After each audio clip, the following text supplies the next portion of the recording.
కూడా జరిగింది. ఓకే. అప్పటి నుంచి నాకు మూడేళ్ళ డిసెంబర్ ఆ, ఎండింగ్ వరకు కూడా నేను తన ఇంట్లోనే ఉండడం జరిగింది సార్. ఓకే. సో ఈ టైం పీరియడ్ లో మొత్తం నాకు అలవాటు చేపించింది అండ్ నేను ఎడిక్ట్ అయ్యాను. దాని తర్వాత నేను కొద్ది రోజులకి మానేశాను సార్.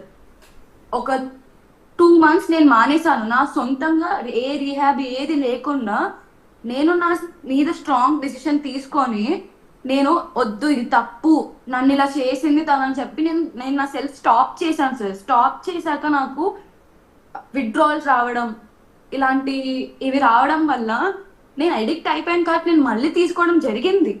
Okay, okay. దాని తర్వాత నా హెల్త్ పాడైతుంది అని ఏ రోజు అయితే నాకు అర్థమైందో నాకు ఇవన్నీ సార్ నాకు ఇవన్నీ అయితే ఎక్కడ దొరకవు కదా సార్. నాకు తన దగ్గరే దొరికాయి, నాకు బయటకు వచ్చాక దొరికేవి కాదు. అండ్ నేను ఎప్పుడు అలా ట్రై కూడా చేయలేదు. సో తిన దగ్గరికి వెళ్ళాలి మళ్ళీ కావాలంటే. నేను తిన దగ్గరికి అయితే ఏ రోజు వెళ్ళడానికి మళ్ళీ ట్రై చేయలేదు. నాకు తెలుసు అది ఒక బ్యాడ్ థింగ్ అని చెప్పి. సో నేను చాలా మంది అమ్మాయిలు ప్రీతికి మెసేజ్ చేయడం జరిగింది. అదే టైంలో ప్రీతి నువ్వు మళ్ళీ అక్కడికి వెళ్ళాకు, అదొక నరకం. చెర్రీ మెసేజ్ చేశాను సార్, ప్లీజ్ డోంట్ గో. నేను వాళ్ళ ఇంట్లో నుంచి బయటకు వచ్చేసాను Preethi, please don't go back to that hell అని చెర్రీ నాకు మెసేజ్ చేసింది. అది విత్ డేట్ టైంతో సహా నా దగ్గర చెర్రీ మెసేజ్ చేసిన వాట్సాప్ చాట్ కూడా ఉంది నా దగ్గర. అవును సార్. అండ్ నేను ఇంకా చెర్రీ కూడా వి బోత్ సర్చ్ సార్ అసలు ఈ సబ్స్టెన్సెస్ ఏంటి అని చెప్పి మేమిద్దరం సర్చ్ చేసాము. ఆ షేరింగ్ కూడా చెర్రీ నాకు వాట్సాప్ లో కూడా షేర్ చేసింది. ఈ సబ్స్టెన్సెస్ అసలు ఎలా పనిచేస్తాయని మేము సర్చ్ కూడా చేసాము. తను తీసుకున్నది ఏంటో తనకు తెలియకపోయేసరికి తను ఇంకొక అమ్మాయితో షేర్ చేసుకోవడం జరిగిన చర్య అనే అమ్మాయితో తను ఇది ఇలా ఉంటుంది, దీనివల్ల ఇది జరుగుతుంది అని చెప్పి తను ఒక మెసేజ్ పంపించింది సార్ వాట్సాప్లో. దాని కింద తిను బయటకు వచ్చేసిన తర్వాత మళ్ళీ వెళ్ళకు ప్రీతి అక్కడికి అని చెప్పి టైం లైన్తో డేట్తో సహా ఉన్నాయి సార్. ఇప్పుడు మీరు డ్రగ్స్ అన్ని కొనుక్కునే వాళ్ళండి డబ్బులు ఇచ్చి, లేకపోతే ఫ్రీగానే ఇచ్చేదా? సార్ ఫ్రీగానే ఇచ్చింది సార్, ఫ్రీగానే ఇచ్చింది. అండ్ సార్ తిను ఎలా చేసేదంటే సార్ సాయి వాళ్ళ ఇంట్లో ఉన్నప్పుడు సార్ తిన ఫ్రెండ్ ఒక పర్సన్ ని పిలిచింది సార్ ఆ రోజు ఇంటికి.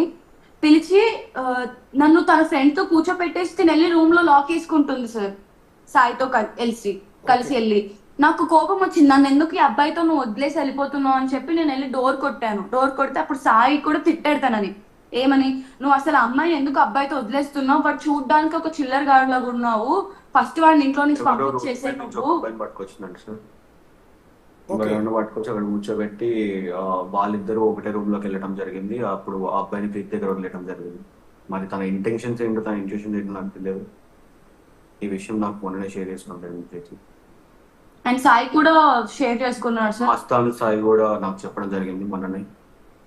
ఇప్పుడు మీలాగా ఎంతమంది ఆడపిల్లలు అట్లా ఆవిడ చేతిలో ఈ డ్రగ్స్కు బానిసలు అయి ఉంటారమ్మా? ఆడపిల్లలు మగవాళ్ళు చాలా మంది ఉన్నారు సార్.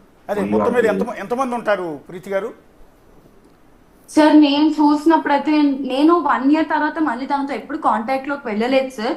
నాకు తెలిసిన వరకు ఏంటంటే తర్వాత తిను నాలాగే చాలా మంది అమ్మాయిలను తీసుకొచ్చి తనతో పాటు ఇంట్లో ఇలా పెట్టుకుందని చెప్పి నాకు తెలిసింది సార్.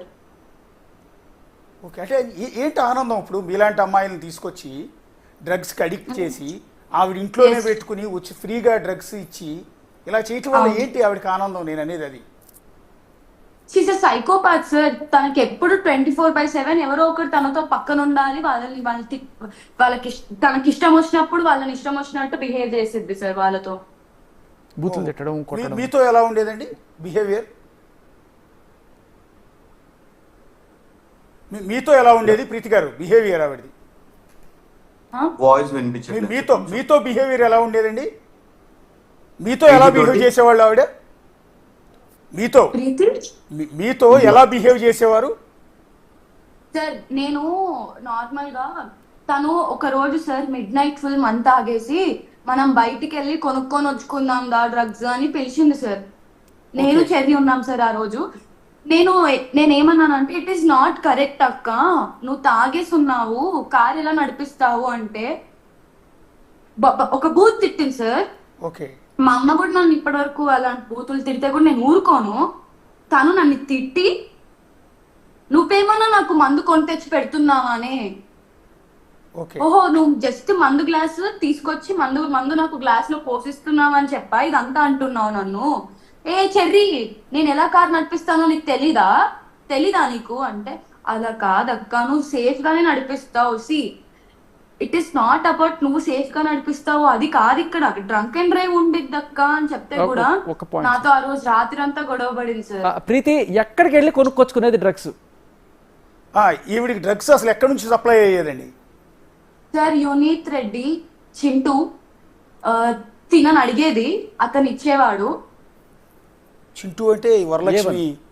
వరలక్ష్మిలో A5, బట్ సెకండ్ కేసులో A1. ఇంకొకళ్ళు ఎవరండి? ఎవరు? Chintu is season drug. Chintu నిత్ రెడ్డి తన పేరు. రెండు అతని పేరు, అంటే చింటూ రెండు అతని పేరే సార్. ఓకే, అతను వీడికి డ్రగ్స్ సప్లై చేసేవాడు.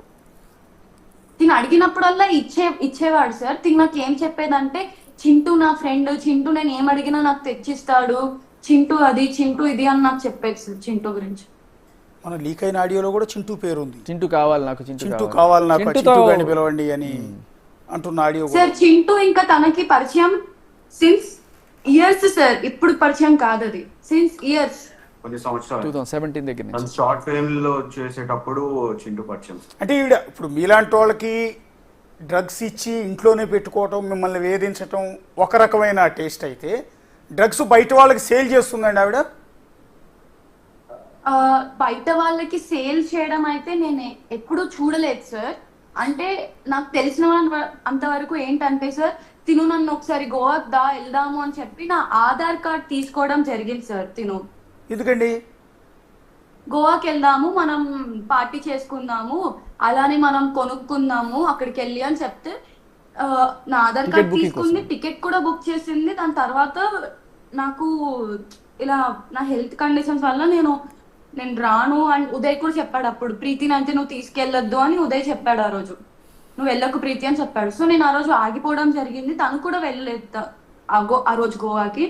దాని తర్వాత నాకు తెలిసింది ఏంటంటే సార్, వీళ్ళు గోవా నుంచి ఒక బల్క్ లో డ్రగ్స్ తెచ్చుకొని వీళ్ళే పంచుకునేవాళ్ళు సార్ వీళ్ళందరూ. ఓకే, కానీ ఆవిడ డ్రగ్స్ అమ్ముతోంది అని డ్రగ్ పెడ్లర్ కింద ఆవిడ అరెస్ట్ చేశారు కదండి, 3 నెలలేమో. సార్ పెడలింగ్ డెఫినేషన్ అంటే అమ్మడమే కాదు, వేరే వాళ్ళకి ఇవ్వటం కూడా. ఓకే, ఇప్పుడు ప్రీతి గారు, మీరు దాని నుంచి బయటకు వచ్చారు, ఆ దరిద్రం నుంచి, ఆ నరకం నుంచి బయటకు వచ్చారు. మీలాగా ఎంతోమంది అమ్మాయిలు, ఎంతోమంది అబ్బాయిలు ఇట్లా డ్రగ్స్ బారిన పడి జీవితాలు నాశనం చేసుకుంటూ ఉన్నారు. ప్రభుత్వాలకు ఇది ఒక తలనొప్పి అయిపోతుంది. సో వీళ్ళందరికీ ఏం చెప్తారు మీరు? సార్ నేను ఒకటే చెప్తాను సార్, మనం ఏది చేసినా దానికి ఎఫెక్ట్ ఉంటుంది. సో మనం చేస్తున్న దానికి మన బాడీలో ఖచ్చితంగా అది ఎఫెక్ట్ అవుతుంది, అదొక్కటి తెలుసుకోండి. ఇప్పుడు ఎఫెక్ట్ అవ్వకపోవచ్చు మీకు, మీరు చేసే కొద్దీ మీరు ఎప్పుడైతే ఆపేద్దామని మీకు తెలుస్తుందో మీ సెల్ఫ్కి, ఆ రోజు మీ బాడీలో అయిన ఎఫెక్ట్, ఇప్పటి వరకు మీరు చేసిన దానివల్ల మీ బాడీ ఎఫెక్ట్ అయినదంతా మీరు ఏ రోజైతే ఆపుదాం అనుకుంటున్నారో ఆ రోజు మీకు బయటపడిద్ది. కావాలంటే ఇప్పుడు ఎవరైతే డ్రగ్స్ చేస్తున్నారో వీళ్ళందరూ ఉన్నారో, మీ అందరూ వెళ్ళి ఒకసారి కావాలంటే you can go and get your health checkup done and see how much your health is gone also. ఎందుకంటే నేను ఒక అమ్మాయిగా అయితే నేను చాలా సఫర్ అయ్యా. నాకు PCOD ప్రాబ్లమ్స్ వచ్చాయి, నాకు హెయిర్ లాస్ అయ్యేది. నాకు హెయిర్ లాస్ అవుతున్నప్పుడు తను ఏం చెప్పిందంటే, ఇదంతా డ్రగ్స్ వల్ల కాదు ప్రీతి, నీకు పెయిన్లు వచ్చాయి, పెయిన్ కొట్టి నీకు జుట్టు ఊడిపోతుందని చెప్పింది సార్. కానీ అది ఫాల్స్. నేను చాలా అబ్జర్వ్ చేశాను, ఎప్పుడైతే డ్రగ్స్ తీసుకుంటున్నానో అప్పుడే నాకు ప్యాచెస్ గా హెయిర్ ఊడిపోవడం అనేది జరిగింది. నేను ఇవన్నీ అబ్జర్వ్ చేసిన, హెల్త్ ఎఫెక్ట్ అయింది. సో నేను నాకు ఎఫెక్ట్ అయినప్పుడు ఆబ్వియస్లీ అందరికీ ఎఫెక్ట్ అవుతుంది. So I think it is not good thing for a person to take this drugs, because it will effect your mental health, physical health, and even me families గురించి కూడా ఆలోచించండి ఒకసారి. అంటే తల్లో పేలు వస్తే జుట్టు ఊడిపోతుంది, తల్లో పేలు ఉండటం అనేది అసలు మెసేజ్ సహజమే కదా. అంటే డ్రగ్స్ తీసుకోకండి అనే మెసేజ్ కాదు, ఇలాంటి వాళ్ళని ఒక్కళ్ళని మనం లోపలేస్తే కనీసం 100 మంది డ్రగ్స్ బారి నుంచి బయటపడాలి. వచ్చింది అందుకే కదండి. ఇప్పుడు మీ హెల్త్ పాడైపోయిందండి పాపం, మీరు అయినా కూడా మీ బోల్డ్ అంత ఫీచర్ ఉంది, అయినా కూడా ధైర్యంగా వాళ్ళ పోలీస్ స్టేషన్ దగ్గరికి వచ్చారు.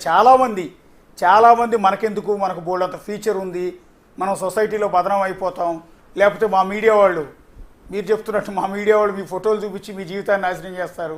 సో ఇలాంటి భయంతో చాలా మంది రారు, అయినా కూడా మీరు ఎందుకు వచ్చారు ముందుకి? సార్ ఎందుకంటే ఉదయ్ ఫోన్ లో ఫొటోస్ ఇవన్నీ తీసి తను మమ్మల్ని బ్లాక్మెయిల్ చేసింది సార్. ఏవైతే మీకు మీడియాకి ఇచ్చిందో అవే ఫొటోస్ తోనే ఫేక్ అకౌంట్ క్రియేట్ అయింది సార్. ఓకే, అవే ఫొటోస్ తో ఫేక్ అకౌంట్ క్రియేట్ అయింది. అప్పుడే నాకు అర్థమైపోయింది తిను నా మీద ఫేక్ అకౌంట్స్ క్రియేట్ చేస్తుంది ఇన్స్టాగ్రామ్ లో. సార్ ఇప్పుడు ఫేక్ అకౌంట్ క్రియేట్ చేస్తుంది, చాలా మంది చూస్తున్నారు సార్. ప్రీతి ఫ్యాన్ పేజ్ అని క్రియేట్ చేస్తే చూడరా సార్ జనాలు. నా బతుకు ఆల్రెడీ బయటకి వేసేసాక ఇంకెందుకు సార్ నేను రాకూడదు చెప్పండి. కింద అంతా వల్గర్ గా కమెంట్స్ సార్, ఎవరెవరో ఏదేదో కమెంట్స్ పెట్టింది. ఆ ఫేక్ అకౌంట్ నుంచి అయితే ఇంకా దారుణంగా పెట్టింది సార్ వర్డ్స్. నేను అలా చెప్పుకోను, నేను అలా చెప్పుకోలేను కూడా. తను అలా చేసిందని చెప్పి నేను అలా చేయలేను సార్, అంతే.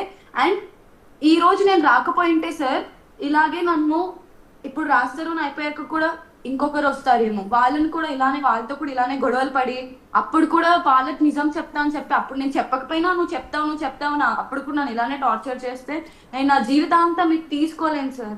నేను ఇది తీసుకోలేను. అండ్ నేను చాలా మెంటల్ గా సఫర్ అవుతున్నాను దాని వల్ల. ఇంకా సఫర్ అవ్వాలనుకోవట్లేదు కాబట్టి నేను బయటకు వచ్చి నిజం చెప్తున్నాను. ఒక విషయం ప్రీతి, అండ్ మీరు ఇందాక మాట్లాడుతూ మస్తాన్ సాయితో మాట్లాడాను అని చెప్పారు మీరు. సో ఎప్పుడు